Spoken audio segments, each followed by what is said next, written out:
keep this nearby, if that's all right. I bet it would can pick up with the. No, I'm all set. This is just my short introduction again. So last night, who was here for last night's little Vespers presentation? Yeah, the majority. What did we speak on? What did we share about?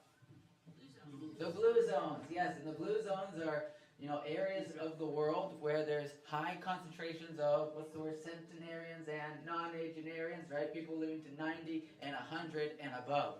And that happens all over. But in these specific areas, there's higher concentrations of them. And so Dan Buettner, an individual who was a photographer at National Geographic, picked up on this and said, why are there such high concentrations in these parts of the area?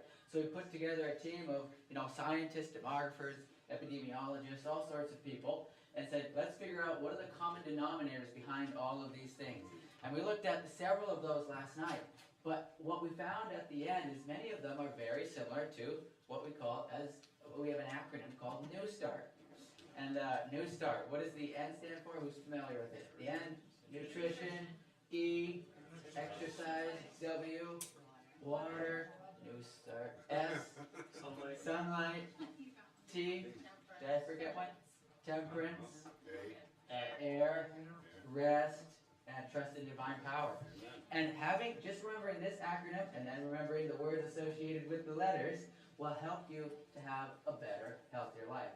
And again, it's not just about adding more years to your life, it's about adding what? More life to your years. And that's what Dan Buettner and these other scientists really found. They said, wow, these people are living their entire life fully capable, fully mobile, fully able, and disease-free until they die, by and large.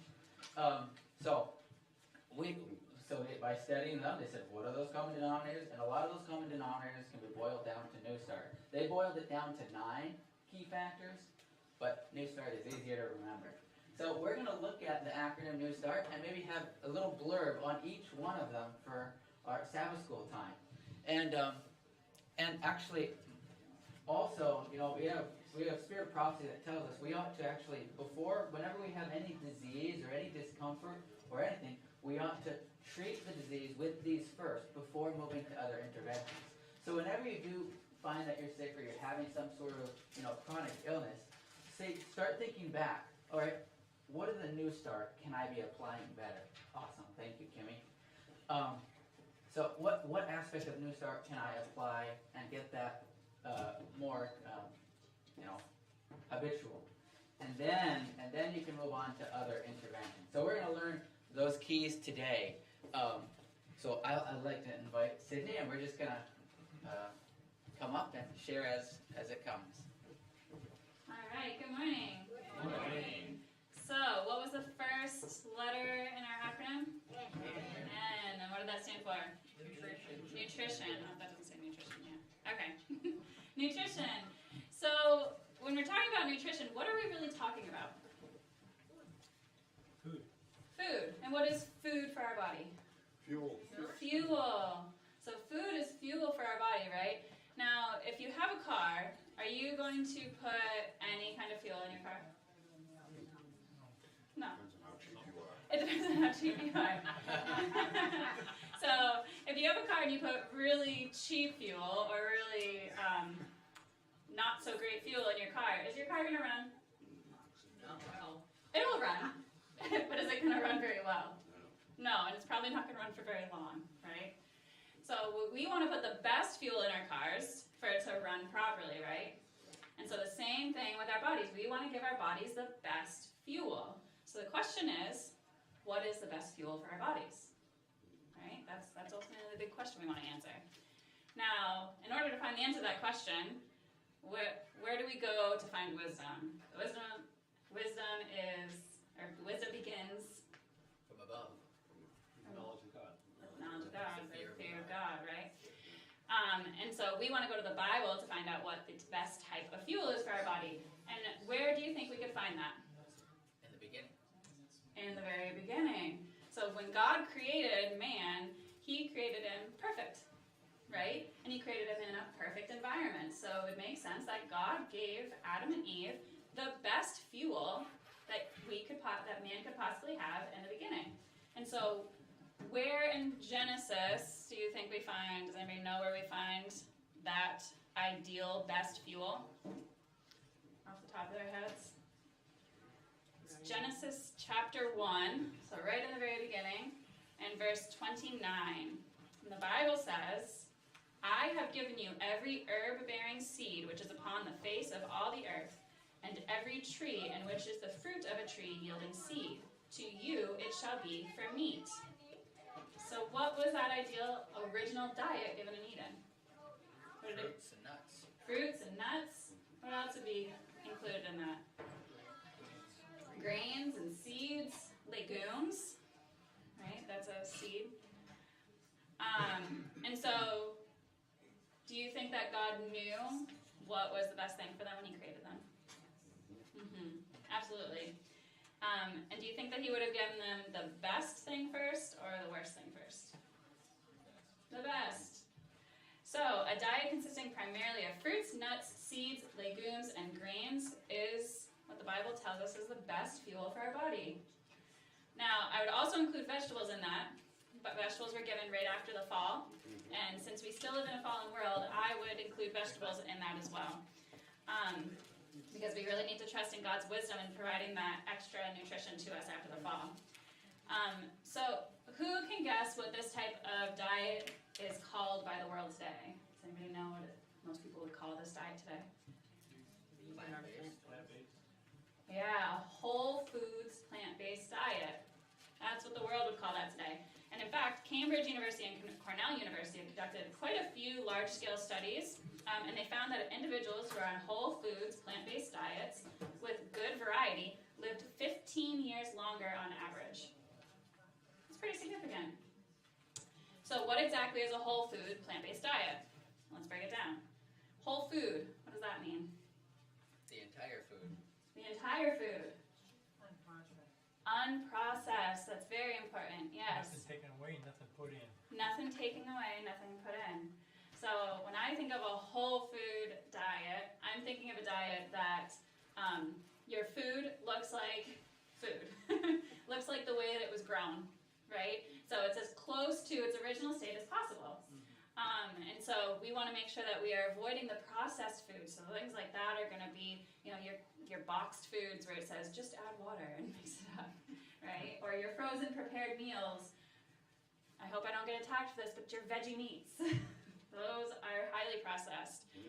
Cakes and pastries and breads, especially white breads, those are all highly processed foods, and those are things that we really want to try to avoid. We want to eat the food in its most natural or close to natural state as possible. So, whole food. The second part of that was plant-based. That seems pretty self-explanatory, right? The China study, who's heard of the China study? Yeah, quite a few people. So the China study is one of the largest nutrition studies that was ever conducted, and they found a lot of connections between animal protein-based diets and a lot of the chronic diseases that are plaguing our society today. And typically, the first question we get when we start promoting a plant-based diet is, where do you get your protein? Where do you get your protein? Who knows where you get your protein in a plant-based diet? Everything. And everything, yes, that's true. Everything has some protein in it. What's our highest source of protein in a plant-based diet? Beans. And in fact, lentils have about 18 grams of protein per cup. Kidney beans are a close second with 16 grams of protein per cup. And so those are pretty significant sources of protein right there. Now, one of the biggest benefits of a plant-based diet that most people don't really talk about, because everyone, when they talk about nutrition, they talk about the macronutrients. What are the big macronutrients we always think of? There's 3 of them usually. Fat, we just talked about one of them. Carbohydrates. Yeah, so protein, fat, and carbohydrates. Those are usually the big 3 that everyone thinks about as far as macronutrients, right? But there's something else that we get from plants that's really important. Does anybody know what that is? Minerals? Fiber. Fiber. So important. We need fiber in our diet every day. Some of the benefits there's a lot of benefits to fiber in our diet, but they include preventing blood sugar spikes, lowering cholesterol, they help maintain a healthy weight, they lower the risk of colorectal cancer specifically, and many other things. And do you know what the only source of fiber is? The plants. You can only get it from plants. You can't get it from animals. And so it's really important to have a lot of plant sources of food in your diet so you get that fiber. So let's quickly touch on that last aspect. So we said it was a whole foods, plant-based diet with, does anybody remember what I said? With what? Variety. So we want to get a whole orchestra of nutrients from our food, right? And so if we just eat the same exact thing every day for breakfast, a bowl of oatmeal with some bananas and maybe a handful of walnuts, and we eat that every morning, are we going to get an orchestra? Is the little light still lit? No, I can talk louder. Push this another mic right there. I'll Okay. change the batteries to that one. Sure. Yeah, that one's on already. So are we going to get an orchestra of nutrients if we just eat that oatmeal, bananas, and walnuts every morning?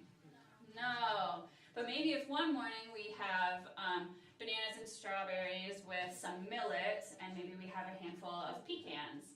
And then the next morning, maybe we change it up and we have amaranth with, maybe some other type of fruit, some blueberries and maybe some apples or pears or something like that, and maybe some Brazil nuts. And maybe another day we have some chia seed pudding with mangoes in it or something like that. Are we going to get more of an orchestra of nutrients that way? Yeah, so we want to make sure we're getting a wide variety of food. The Bible tells us that whatsoever you eat or drink or whatever you do all to the glory of God.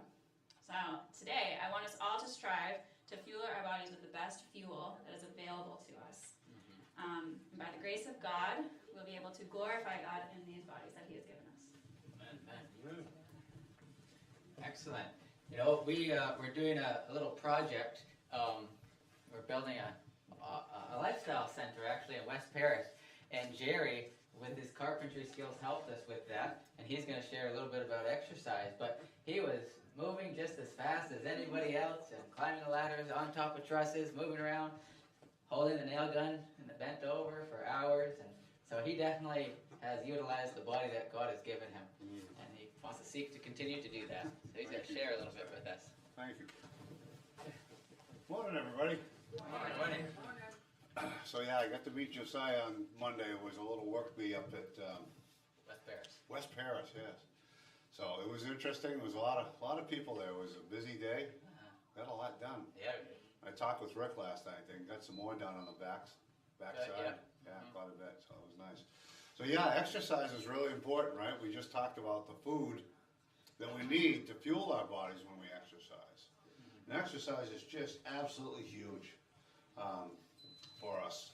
So yeah, I praise God that He's given me whatever skills it is to do exercise. And I know quite a few guys in here from our own church. There's a fair amount of exercise that gets taken place. Dennis is a busy guy. Right, Dennis? You hear me. Bill, I'm not just going to pick on any of them, but there's a lot of exercise that goes on here from our members. Good. So, Josiah, I won't say coerced, but he asked me to do this. So, I had not a clue, but he sent me a little video. It was by Dr. Neil Nedley from the Wannemacher Institute. So I got to review that, and it gave some good things here that would be beyond what I would come up with myself. So it matters what we put into our bodies, where you brought up the fuel. And I always think back to the cars back in the late 70s when we started moving from our gas guzzlers to the energy efficient models, but it just didn't keep up. And the knocks and the pings, you remember, Dave,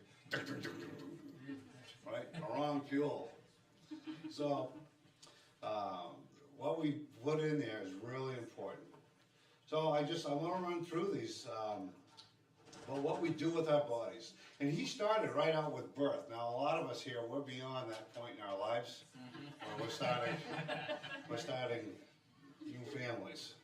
But mothers that exercise regularly while they're pregnant have generally more healthy babies to begin with. Okay. The heart rates are much better in these children when they're born. We can't go back and do things different if we didn't do that, but it's so helpful. Along with birth weights. Birth weights are more normalized, and those birth weights where those children are in a decent range, helps limit the childhood obesity that takes place as well. And he suggested for anybody here that might be considering having more children, you know, jogging is good, but if you're not a jogger to begin with, then you gotta be really careful with that. But most other regular exercise is excellent for mothers that are expecting, along with just being real careful in hot and humid weather. I know when I work in hot and humid weather, I get a lot less done than we do when the day we had when we worked out there. So it's very good. Babies exercise. When you look at, there was a video, I wish I had that up, but you all can envision babies when they're little and their hands are moving and their feet are kicking and all that kind of thing. They're exercising. Yep. Okay, crawling around, toddlers. Remember chasing your kids around the house, us older folks? Okay, they were always on the move. That's exercise for two people. Yeah, exactly. Get out of that, stay out of that, get out of there. But you know, they're busy and it's so important, right? And we forget that as children, especially I think maybe some of our older ones, we weren't in the informational age where everything was TV and especially now with handheld devices. We were on the move. You were outside, you were bicycling, you were walking, you were on the move all the time. Playing pickup games with your friends. There was always something to do, and that's lost, unfortunately, a lot today, is it not? Yep. So, big thing about exercise is frontal lobe development as well. Okay? Our frontal lobe develops as we continue to grow, and exercise is huge for that development. And it tells us to exercise, and sometimes we don't listen, so we need to. Walking is one of the picture up here where you see hiking, that's very near and dear to our group, is it not? Walking is just huge. Simple thing that we can do for exercise. And walking, the faster you walk, the better it is for you. You know, you can stroll along, it's okay to have a leisurely walk, but to build up, you know, to build up muscle and to get your body working faster, your heart rate, the faster you go, the better it is. And they did a study for walking, and they split it into thirds. And the folk that did the fastest walking, that third was less likely, to die from a cardiovascular disease. So the more that you do, and the faster you do it, you know, we used to kid each other at the job site. Oh, be careful, you might work up a sweat, right? That's a real thing, you know, to get moving and do that. So there's far too much sitting around for, you know, we say TV, but mostly today it's laptops and devices. It's a little bit less TV, but in this study that was quoted, it was, I think it was 8 hours a day is on average in these studies is devoted to doing nothing, watching TV. And not just TV, but like I said, laptops and devices. You know, we see it all the time. So, and that just contributes immensely to childhood obesity. And it's just a massive rise in that over the last 15 years, I believe. It went from about 5 to 8 hours.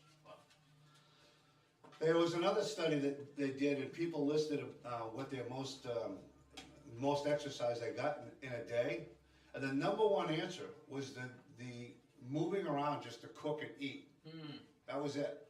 That was the only exercise they got to get to and from a car or in and out of a car to do that. That was it. One other great aspect of physical activity is it helps decrease depression and anxiety. So there were many studies done on that, and anxiety levels with more activity, anxiety levels went down. And depression even had a drop in that after 7 straight days or more of serious exercise. And it helps relieve arthritis, believe it or not. I suffer a little bit from that, and in our family gene pool, but the more I move, the less I'm tired, but the less painful it is. Yeah. So it just helps relieve that arthritis. And it improves our good HDL cholesterol. I don't have those numbers. I'm not a doctor. I'm not any of those things. But it helps to do that. Also, exercise. Starting out when we're young, stimulates children, and it shows in the IQ test scores for kids, that exercise. Smartens you up, again, frontal lobe development. So it just is such a huge thing for kids to get them busy, and they're so naturally busy. Sometimes too busy, right? Like I was kidding. But it's huge. And it also helps reduce cancers in many cases. You know, it just helps to reduce that. The fellow listed all kinds of different cancers, and it just helps. The more active we are, the better off our bodies are.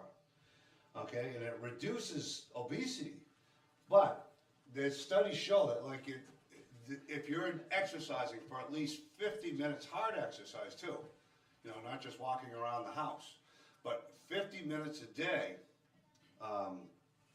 or greater helps reduce obesity.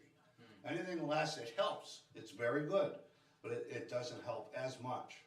Another thing that it helps is treats insomnia. Yep. Okay, so I notice that a lot myself. If I'm less busy, I might have a little more trouble sleeping at night than I am if I've put in a big day. So it is very helpful, and it also helps in studies. It helps headaches, including migraines. Colleen, you suffer from those a lot, so it helps. The more we can, it helps that, and it also helps to preserve our memory at exercise. It's amazing that it helps our brains. So we have a lot of things going on. I personally have been exposed to some folks that have had a lot of gone the way of dementia and Alzheimer's, and it's a terrible thing to go through. But exercise, actually, I'm not saying it cures it all, but it certainly helps to stimulate our brains. Yep. Okay, and obviously, it increases our longevity the more we exercise. Okay, and it improves our quality of life. It's amazing how much it can improve our lives. So, you know, it's never too late to get started. Amen. Okay? So brisk walking, some of these studies, how much calories we can burn. So I'm just going to list some of this. So just a brisk walk. And that is basically 100 steps in a minute. Now I didn't stop to think about the math, how quick that is. But 100 steps a minute. Yeah, So it's about 3 miles an hour, I guess is Yep. what they said, right? Okay. a step and a half a second. Step and a half a second. So you're Yeah. moving along pretty good. So just walking at that speed, you'll burn up 232 calories within an hour. Housework. Any folks around here that do housework and you're really swinging and cleaning, that actually steps it up to 246 calories in an hour you can burn. Gardening. How many people here garden? Bill. And many others. Gardening is 281 calories for that hour. Raking a lawn, which we have going on right now, 303 calories.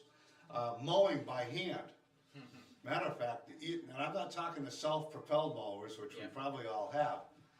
How long's ours been broken? A couple of years, the self-propelled device. So I've been pushing that by hand. And I do that. It's helpful too to do that. So mowing the lawn by hand, 387 calories. Biking, snow skiing, even downhill. I was amazed that they said it was just downhill, not just cross country. Burns up 424 calories in an hour.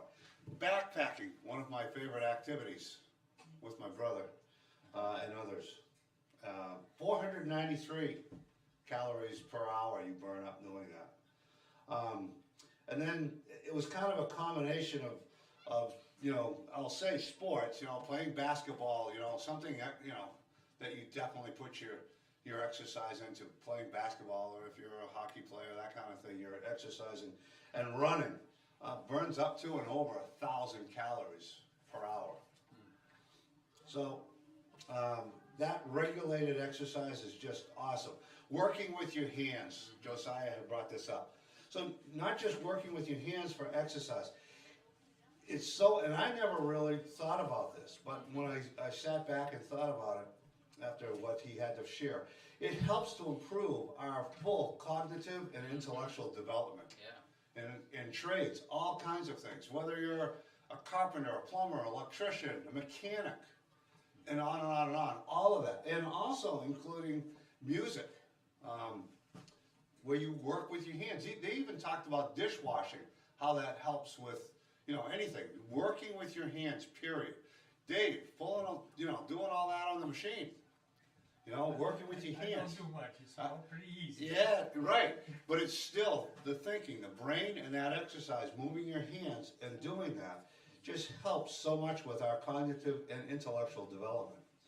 Unfortunately, schools have dropped most of these programs that we grew up with back when we were kids. You had SHOT. So many of them have dropped these programs, including our own Adventist academies, unfortunately. That was huge when we went to, my wife and I attended Pioneer Valley Academy down in Massachusetts, and we had home ec, and we had shop, and we had all of that thing. We had work on campus. Again, idle hands are the devil's workshop. I'm living proof of that, standing here. So working with our hands is just so helpful. Our leg muscles are very important. They're our biggest muscles, right? They're very, very important. But the rest of our body is equally important. So to close, just keep in mind, it's never too late to start. Amen. Amen? Amen. Thank you, everybody. Thank you. Thank you, Awesome. Josiah. Switch to the next one here. Excellent. Thank you very much, Jerry, for sharing. Just remember, movement is medicine, and actually this afternoon we're going to have a lecture by Sydney on that very topic, so stick around for that. But our next one, so who here can spell well? New Start, N-E-W, stands for water. I kind of gave you it there for you. But how important is water? Very important, very much so. How many of you have done anything with water, like, typically when we consider external application of water, we think of hydrotherapy. How many of you have ever done hydrotherapy before? A few of you. How many took a bath either today or yesterday, or a shower? Okay, good. So everybody has done hydrotherapy. Very good.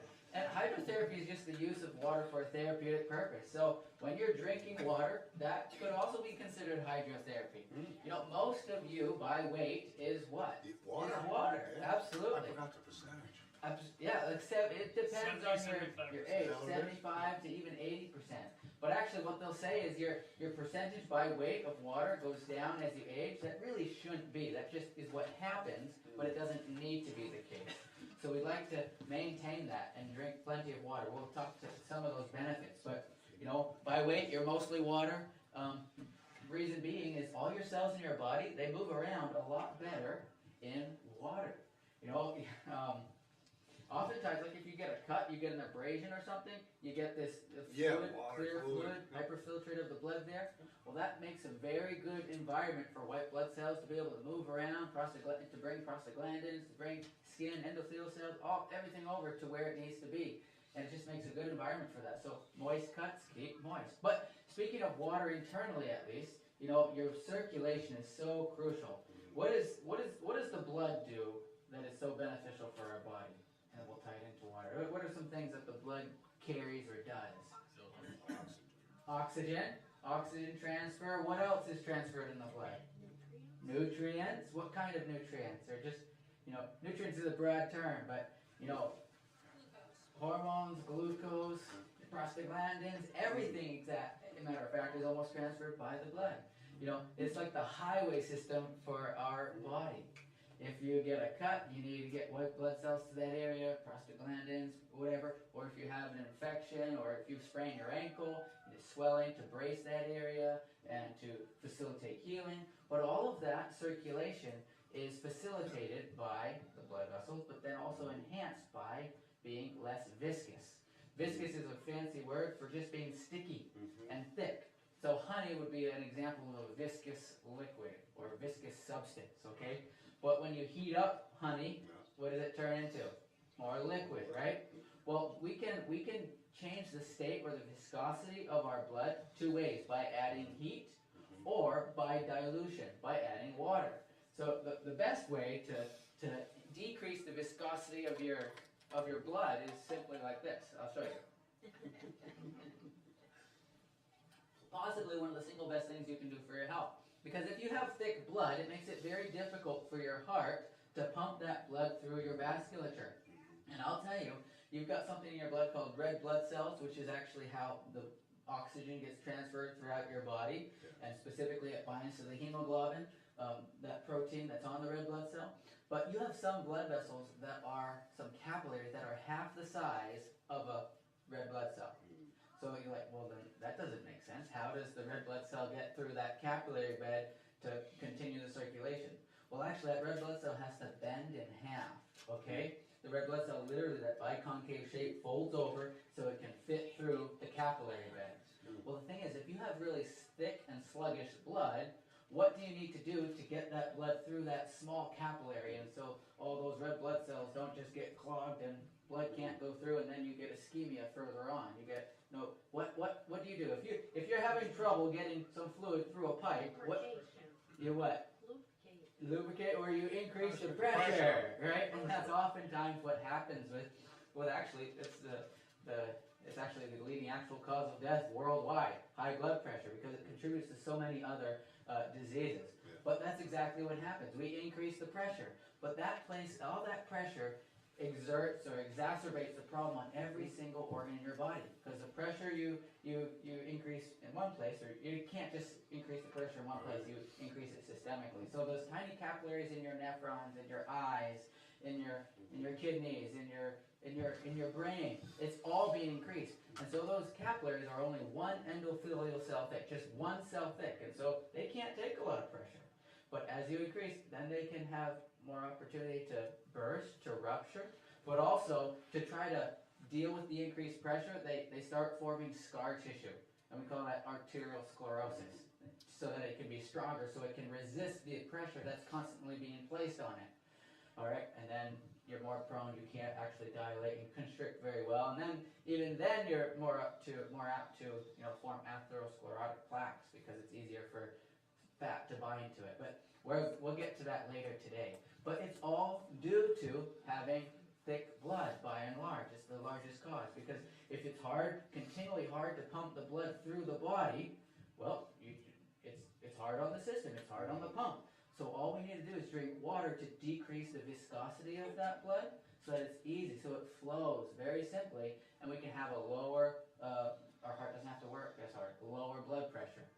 So, can't overemphasize that enough. Actually, I'll just say this, the tiny capillaries in your eyes are among the smallest, and so oftentimes when people have high blood pressure, uncontrolled, they'll actually, the blood vessels in their eye, you can actually look with a ophthalmoscope, and you'll see either, blood vessels under stress, or even you'll see lesions where they've already burst and there's scar tissue surrounding them and stuff. So oftentimes you can see somebody's the condition of their blood vessels just by looking with an ophthalmoscope into their eyes.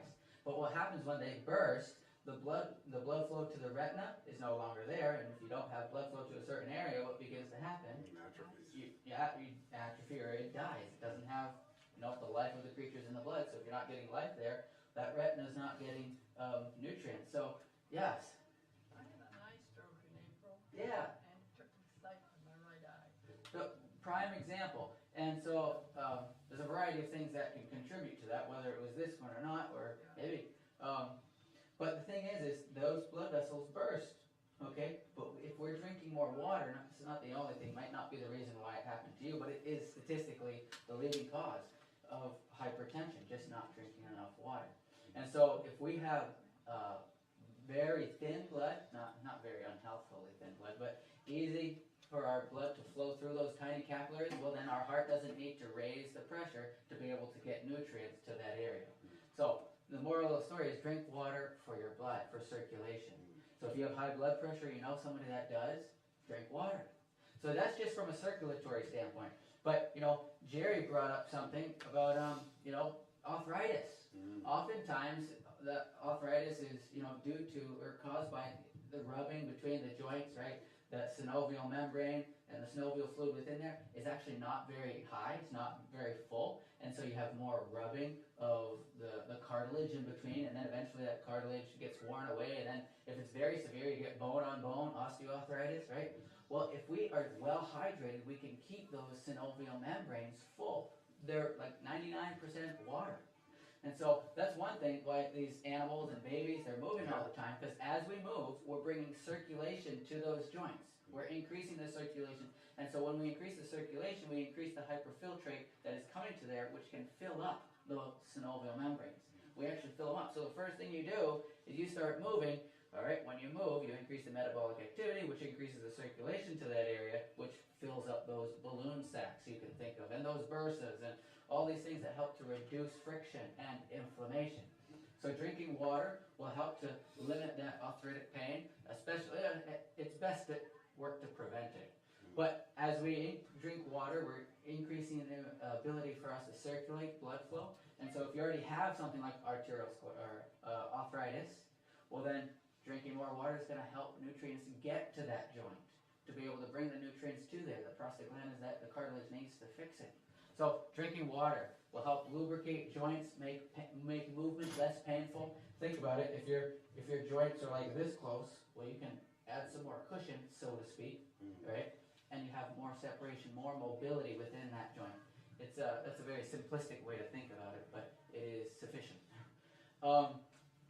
So another thing about the water we spoke of a little bit last night is, with that, so everything in our body is predominantly water, not only our blood, but also the cerebral spinal fluid in our brain, right?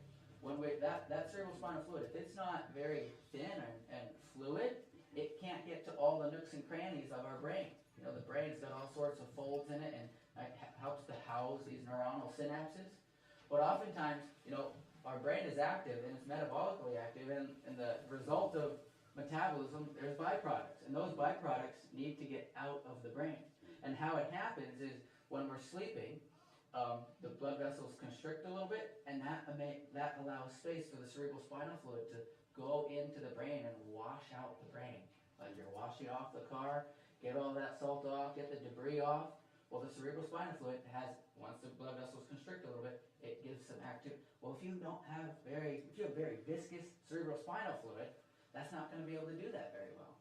You need those glial cells that help to move that fluid along, and so that's another reason that if you've got this helps best for prevention, but definitely if you have it, definitely staying well hydrated will help to hold off some of the continuation, the progression of that degenerative disease. So just drinking sufficient water to decrease the viscosity overall of all your fluids, and not only that, but to increase the quantity of the fluid. And you don't need to be so worried about overhydrating. That's rarely a problem that people have. There's not even a statistic for how many people overhydrate, because it's not even an issue. But if you do drink like a couple gallons of water all at once, I don't recommend that. You could die from that. So drink your water all throughout the day. And the average, like what they say, the rule of thumb for how much water you should drink is, half your body weight in ounces to sustain what you do. But if you're exercising, doing a lot of physical labor, you'll probably want to increase that. So half your body weight in ounces. So for in my case, I'm 150, so it'd be 75 ounces for just maintaining. But if I'm working, and obviously if it's environmental factors like it's hot, well then, you need to drink some more to compensate for that. Another rule of thumb is, maybe, check your urine color. Is it clear, and is it preferably white, unless you're taking riboflavin or some B vitamins, which can alter the color of that. But it should be clear, even if it's a neon yellow, because of some vitamin supplementation or other medication. But it should be clear regardless. So clear and white, like water, preferably. So definitely there. And also, this is another thing. The more fluid, this goes back to the blood circulation. The less viscous the blood is, the easier it is for that blood to pass through the nephrons, which we spoke of just briefly last night. The nephrons are actually the filtering unit of the blood. And so if it's very thick and sluggish, it's hard to push through that filter, that colander, that strainer. But if if it's more less viscous, more fluid like water, it'll run right through that very nicely and maintain your glomerular filtration rate, which is just the amount of fluid that passes through the nephron, and that needs to stay at a constant to be able to keep up with filtering the blood, cleaning out the blood. So drink lots of water. Rule of thumb is 8 ounces or half your body weight in ounces, or till your urine is clear. That's usually what I go by. So drink lots of water and bathe regularly. I like to bathe daily, but that helps to wash the skin off, clean off your sweat. The byproducts that you're sweating out tend to stay on your skin unless you wash them off. And so your body's trying to get rid of those toxins, so let's not just leave them on the skin, let's wash them off. There's also external applications of water that we may get into later today, but doing hot and cold to help facilitate better circulation. You know, you've ever washed your hands in hot water before? What color do they get in hot water? Red. Yeah, red. Why is that? Because it's dilating the blood vessels. So you're increasing circulation to that local area, hyperemia, right? But then if you switch to cold, what color do they get? White, you know, because you're constricting the blood vessels. So you're decreasing the hyperemia in that area. So you can augment your circulation by putting your hands in hot water or your whole body or your foot, increase the circulation to that area, and then put your foot in the cold, constrict the blood vessels. So you're acting as a thermal pump. You're really helping your heart, actually. And so you're doing a number of things when you do that. But by putting your foot in the hot water, you're bringing nutrients to that area. If you sprained your ankle or something, or you need to repair the tissue in that area. And then when you do the cold, you're pushing it away. And so your circulatory system is a one-way street, always. So anything you do to it, you're always bringing new nutrients to it. Like she said, we want to make sure our blood is loaded with the good things by our nutrition, what we put into our bodies. And then we want to circulate that blood throughout all of our tissue through exercise. And if we need a little help, and drinking water to be able to facilitate that circulation.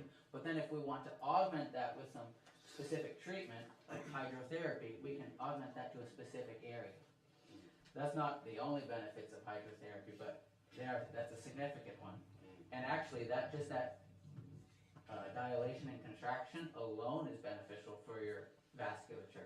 It's literally stretching the blood vessels when you do that. And it's important to stretch your muscles. Yes.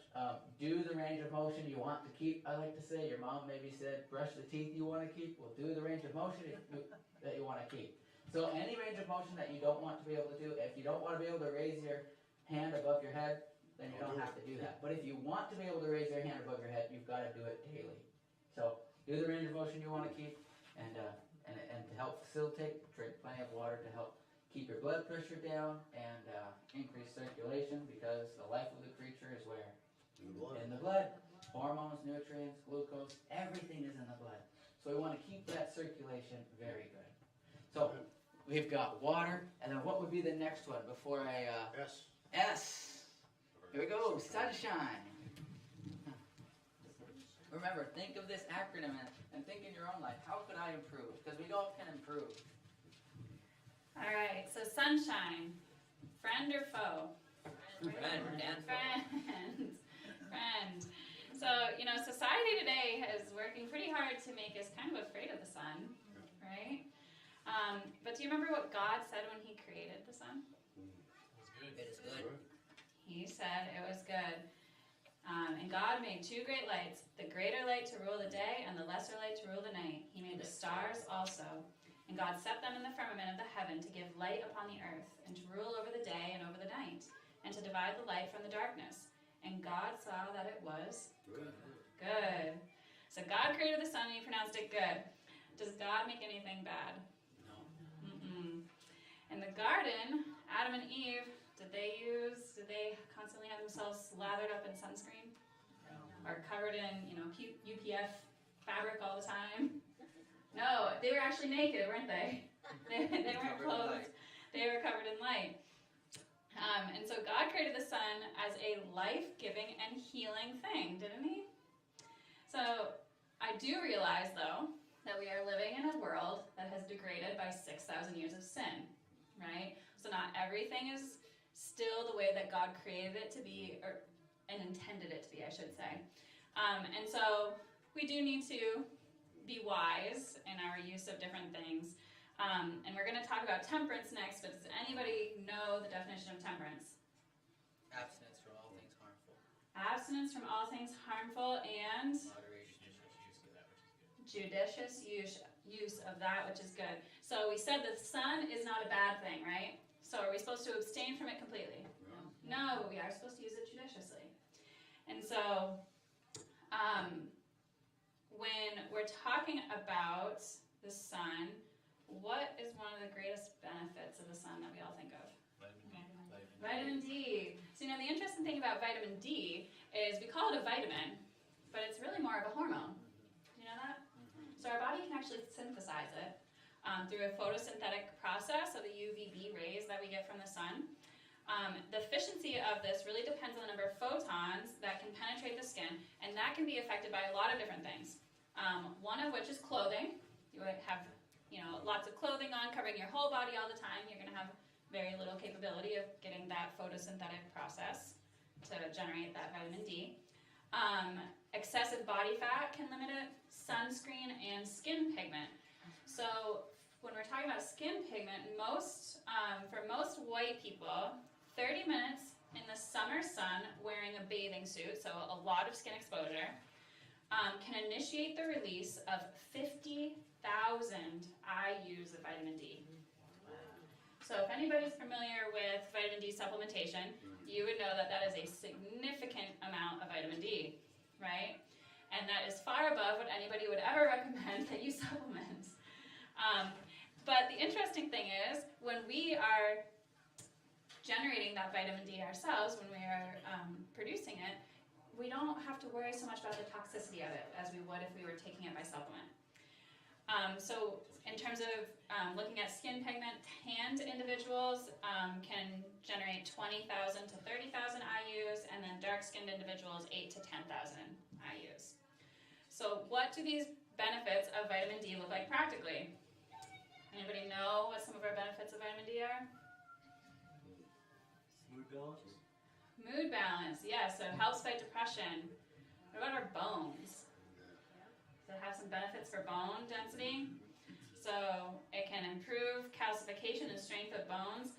And it shouldn't be surprising, right? So calcium and vitamin D are two things that we think about when we want to supplement to strengthen bones. And so sunlight, because it improves vitamin D, can help with that. It can increase the speed of healing of fractures, and sun therapy has also been used to treat things like arthritis, ankylosing joints or fusing joints, and rickets, if anyone's familiar with rickets. And so speaking of rickets, who knows what rickets is? Yeah. It's a calcium deficiency, but ultimately, so nutritionally it's a calcium deficiency, but what is happening to the bones in rickets? They're getting more brittle. Yeah, they're getting softer. Usually in childhood. And rickets, so it was always associated with poor nutrition, and they found that if children were exposed to more sun without changing their diets, that the sun not only prevented the rickets, but it would also help to cure it. So there's a really interesting link there where sunlight and nutrition, it appears that good nutrition will make up for a lack of sunlight, and a good exposure to sunlight can help make up for a lack of nutrition, which is very interesting. Another benefit of vitamin D, it boosts the immune system. It stimulates an increase in white blood cell production and function. If you're getting plenty of water, all those white blood cells will circulate through your body better, and it's going to help fight disease. You can get an improvement in liver function, and actually the vitamin D, it's synthesized in our liver. And so it helps the body to detox and eliminate toxic waste. Just getting a good, healthy exposure to sunlight can lower your cholesterol by 30%. It's pretty significant. You can stabilize blood sugar levels. If it's too low, it will help bring blood sugar up, and if it's too high, it'll help bring your blood sugar down. It will help regulate blood pressure. And this is an interesting one. It will improve muscle tone and endurance. So if there was a study done where they took people and they had them exercise outside, and do the exact same exercise outside as somebody doing it inside in the gym, where do you think they had more strength benefits? outside. Isn't that fascinating? Just doing the exact same exercise outside in the fresh air and the sunlight, you got better improvements in strength and endurance. Another interesting thing is they used to, back in the day, we don't really have any of these anymore, but they used to have these open air or open sun sanitariums. And they were treating people with things like ankylosing spondylitis. Does anybody know what that is? Fusing of the back. Fusing of the vertebra, yeah. And so what they would do, these people were immobilized. Their spine was fusing, right? And so they would wheel them out in their beds, out into the fresh air and the sunlight, and they would just lay down outside for a period of time, for a good chunk of the day. And they were finding that even though these people were immobilized and couldn't move, just the exposure to the sun was improving their muscle tone. Yes? They're finding that wearing sunglasses too much is very bad for the eyes also. Yeah, because it can interfere with your ability to synthesize vitamin D. Yeah, not necessarily look at the sun, but Just the having sun. that exposure. Yeah. Yeah. And so, yes, just exposure to the sun improved muscle tone without any exercise at all in these open air sanitariums. And so it seems to me, and hopefully you guys have the same conclusion, that the sun is not an enemy. It is an attack of the enemy to make us afraid of the sun. And the Bible tells us, who is the Son of Righteousness that arises with healing in his wings? Jesus. And so it is not a coincidence that the enemy wants us to be afraid of the sun, the light that he created, because he also wants us to be afraid of our Savior. And so it's just a good example that even where the sun can penetrate through just a small crack and reach into the depths of darkness, so can Jesus. Amen.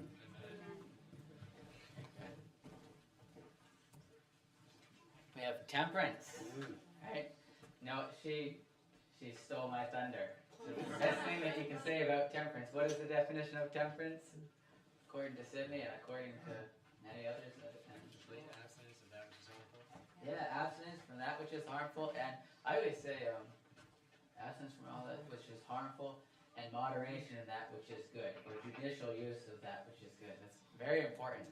So, we mentioned this last night a little bit, but how much heroin is a moderate use of heroin, or how much cigarette smoking is okay, is moderate, and it's okay. Because oftentimes we hear moderation in all things, right?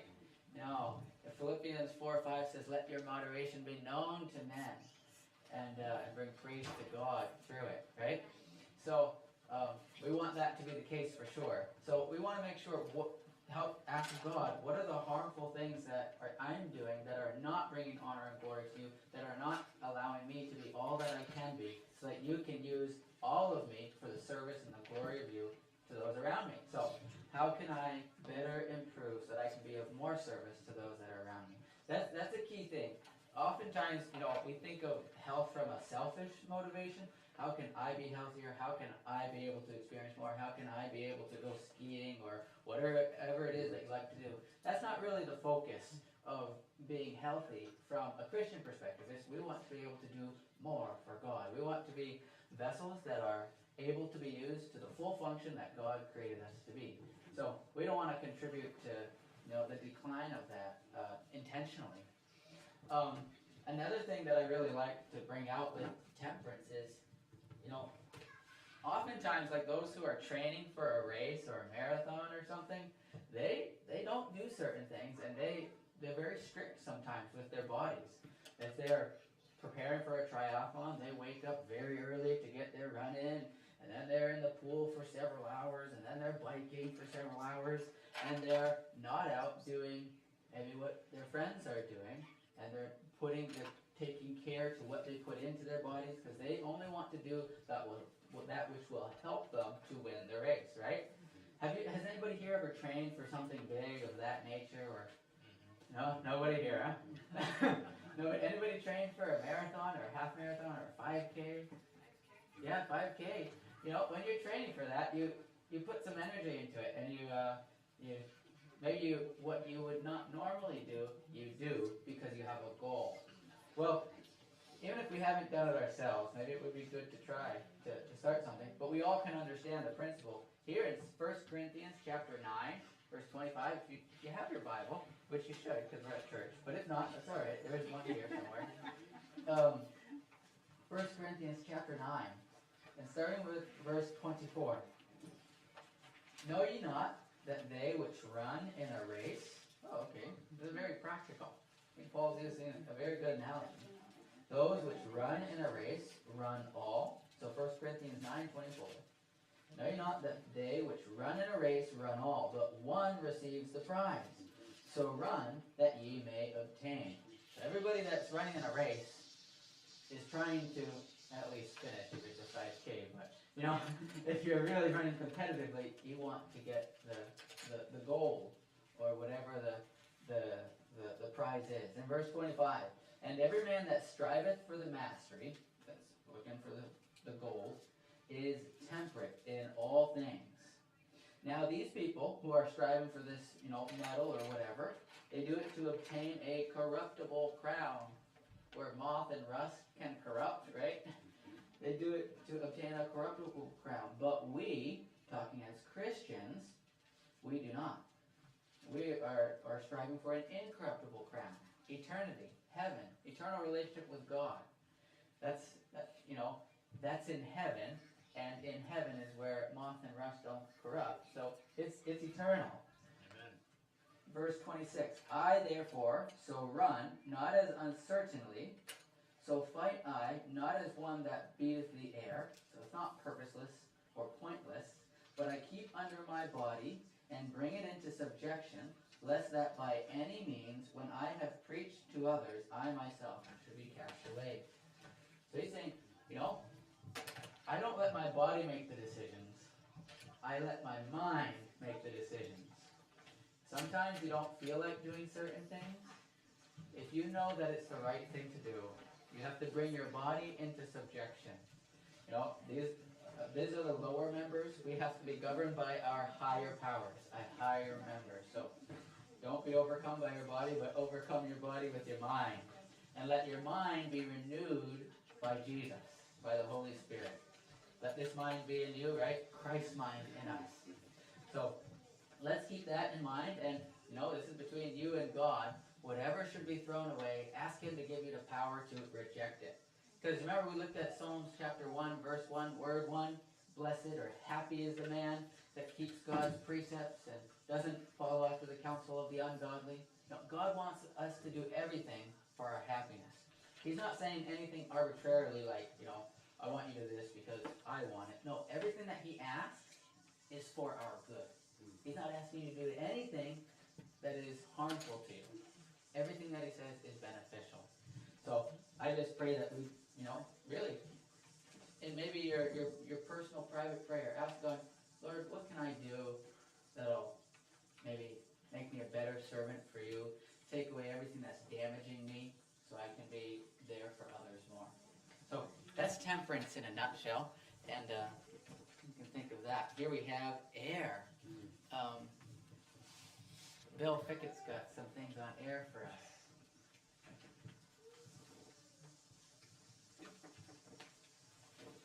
Well, Josiah asked me to help out with this, and okay, I'll have a little talk about air. And I had in my head, exactly what I was going to do. And then the next thing I get from Josiah is, you have 5 minutes. 5 to 7. And I don't think Josiah has exactly adhered to that.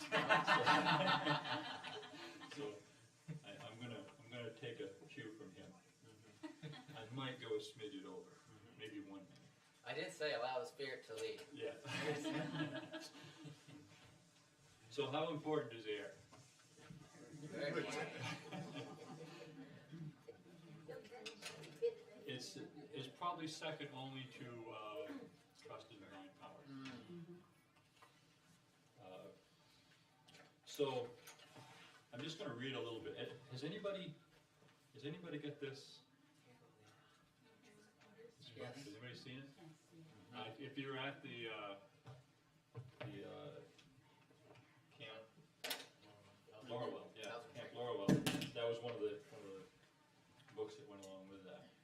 It's really good.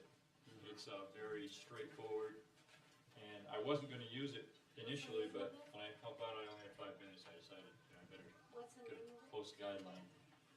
The name of it is Understanding the Body Organs and the 8 Laws of Health. And it's by Celeste Lee. Okay, I'm going to read just a little piece here. So the body is made up of cells. Cells in turn make up tissues, and tissues in turn make up organs of the body. Every function carried on by the body is directly related to the life of the cells. Cells need 4 things to live, function properly. These essentials are, number 1, oxygen. Without it, the cells die within 3 minutes. Number 2 is water. Without water, the cells die within a few days. Nutrition, which is required, the cells will die within a few weeks without it. And then cleansing. Their own waste from these cells, if it's not removed promptly, death will result in a matter of minutes, if not within an hour or 2. So if you take notice, what are 2 of the primary elements there? Well, oxygen is required to feed the cells, but oxygen is also required to get rid of the waste.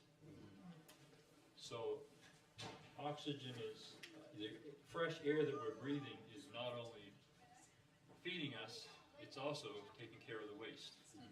And actually taking care of more of the waste than any other part of the body is taken out by the lungs.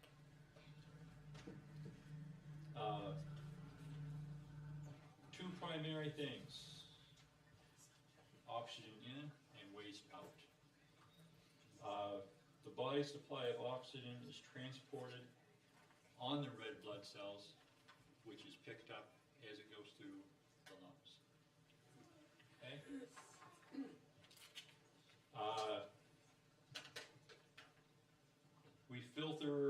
Our lungs filter 5 quarts of blood. Okay, hold it on. That's per minute. 30 quarts of carbon dioxide are discharged through the lungs every hour.